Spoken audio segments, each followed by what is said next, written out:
रामायण में 3 स्त्री पात्र हैं जिनको एक न एक अवसर पे दंड हुआ है।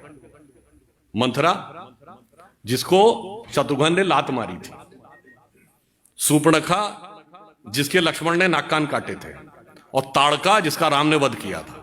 ऐसा क्यों हुआ भाई? What is the reasoning behind? मैं इसलिए कह रहा हूं चूंकि आप लोग प्रबुद्ध, everything is having a reasoning. कारण क्या है? मंथरा लोभ की प्रतीक थी, तो अर्थ जब लोभ का दमन करेगा या उसका तिरस्कार करेगा तब वह धर्म सम्मत होगा।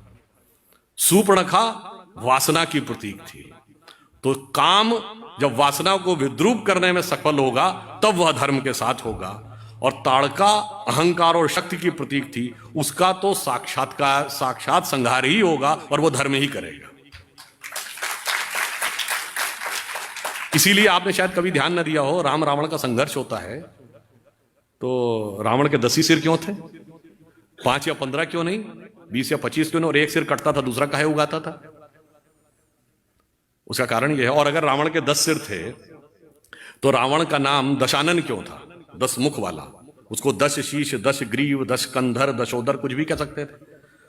उसका कारण यह है कि 10 की संख्या के पीछे लॉजिक यह है कि हमारे शरीर में 10 इंद्रियां होती हैं।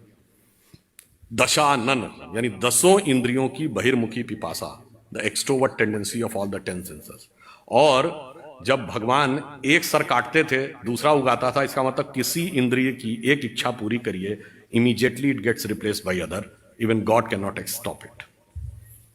इसलिए राम उस रावण को मारने यानी धर्म का तत्व उस 10 इंद्रियों की बहिर्मुखी पिपासा को नष्ट करता है, पर वो उत्पन्न कैसे होता है? राम के पिता क्या नाम है? जब 10 इंद्रियों को रथने की क्षमता आती है तो हृदय में वह तत्व उत्पन्न होता है जो 10 इंद्रियों की बहिर्मुखी पिपासा को नष्ट करता है। इसलिए रामायण की कथा हमारे अंदर भी घटित होती है।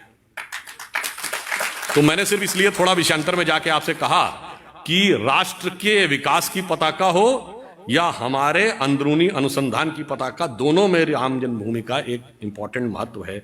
और हमने आने के बाद देश में यह एक बड़े बदलाव के लिए एक बदलाव शुरू हो रहा है, जिसे समझने के लिए सूक्ष्म दृष्टि चाहिए।